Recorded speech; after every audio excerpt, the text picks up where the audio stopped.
ఆమె ఒక క్రైస్తవ సహోదరి. ఆమెకు పెండ్లయి ఎన్నో సంవత్సరములు అవుతుంది. అయినప్పటికీ ఆమెకు గర్భఫలం లేదట. ఆమెకు ఒక అక్క పరిచయమైంది.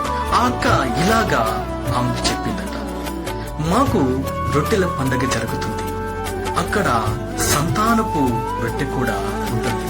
ఆ సంతానపు రొట్టెను నీవు తీసుకుని భుజిస్తే నీకు సంతానం కలుగుతుందని ఈ యొక్క క్రైస్తవ సహోదరితో చెప్పిందట.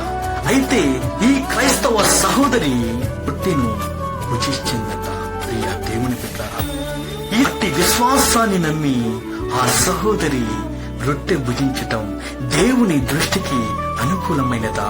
ప్రియ దేవుని బిడ్డలారా, దేవుని దృష్టికి ఎంత మాత్రము అనుకూలమైనది కాదు. ప్రియ దేవుని బిడ్డలారా, దేవుని లేఖనం ఏం చెప్తుంది? ప్రియ దేవుని బిడ్డలారా, ఆనాడు అన్నాకు కూడా గర్భఫలం లేదు.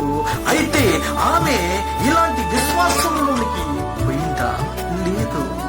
ఆమె దేవుని యొక్క మందిరములోనికి వచ్చి కన్నీళ్లు విడిచి దేవునికి ప్రార్థించగా ఆమెకు దేవుడు గర్భఫలాన్ని దయచేయలేదా? ప్రియ దేవుని బిడ్డలారా, అవును ప్రియ దేవుని బిడ్డలారా, ఆయనకి అసాధ్యమైనది ఏమి కూడా లేదు.